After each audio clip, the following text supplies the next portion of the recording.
قربانی صحیح نہیں ہوگی، اس کو پورا پورا ثواب نہیں ملے گا، اس لیے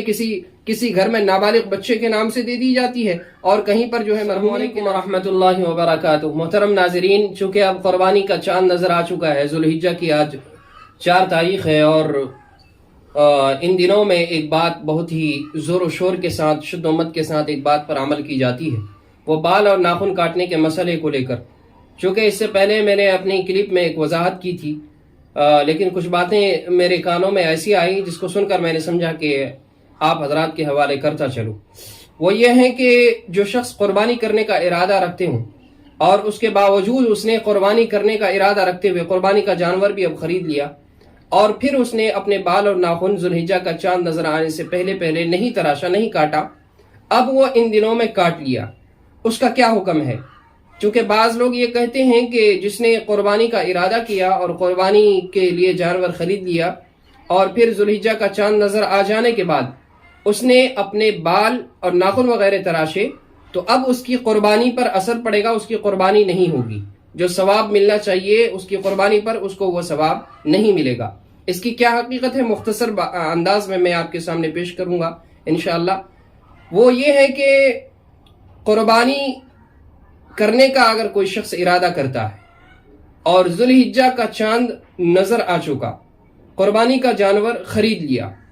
اور ذوالحجہ کے چاند نظر آنے سے پہلے اس نے اپنے بال اور ناخن وغیرہ نہیں تراشے، تو وہ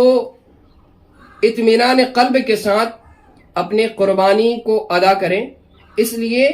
کہ قربانی کے جانور کو قربانی کرنے کے لیے اس پر کوئی اثر نہیں پڑے گا کہ وہ ان دنوں میں ذوالحجہ کا چاند نظر آنے کے بعد بھی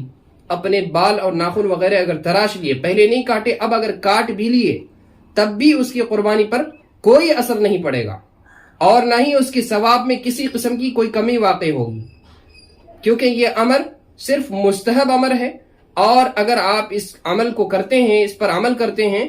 تو آپ کے ثواب میں اضافہ کیا جائے گا، لیکن آپ اگر کاٹ لیے، آپ نے اگر اس پر عمل نہیں کیا، تو آپ کے ثواب میں کسی قسم کی کوئی کمی نہیں واقع ہوگی۔ اسی کو مستحب کہا جاتا ہے۔ مستحب ہر اس عمل کو کہتے ہیں کہ جس سے ثواب میں صرف اضافہ ہوتا ہے، ثواب میں اضافہ ہوگا لیکن آپ کے اس عمل میں کسی قسم کی کوئی کمی واقع نہیں ہوگی، تو آپ کے قربانی کے جانور میں، قربانی میں کوئی کمی نہیں ہوگی۔ آپ کے سامنے جو بھی باتیں آتی ہیں لوگوں کی طرف سے کہ آپ کی قربانی نہیں ہوگی، یا لوگ کہتے ہیں کہ اب چونکہ اس نے بال اور ناخن وغیرہ تراش لیے، اس لیے گھر کے کسی اور فرد کے نام سے، خواہ وہ نابالغ ہو، خواہ وہ مرحومین ہو، والدین کے نام سے وہ اس دنیا سے چلے گئے ہوں، اس کے باوجود کچھ لوگوں کا یہ شوشہ پھیلاتے ہیں ان دنوں میں کہ بھائی اب اس نے ان ایام میں بال اور ناخن وغیرہ بھی تو تراش لیے، اب اس کی قربانی صحیح نہیں ہوگی، اس کو پورا پورا ثواب نہیں ملے گا، اس لیے کسی گھر میں نابالغ بچے کے نام سے دے دی جاتی ہے اور کہیں پر جو ہے مرحومین کے نام سے دے دی جاتی ہے۔ تو مرحومین پر قربانی واجب نہیں ہے، آپ ان کے لیے قربانی کرتے ہیں تو یہ نفلی قربانی ہوگی، ان پر واجب نہیں ہے۔ نابالغ پر قربانی واجب نہیں ہے، آپ ان کے نام پر اگر کرتے ہیں تو آپ کی قربانی نہیں ہوگی۔ اس لیے آپ پر جو قربانی واجب ہے، خواہ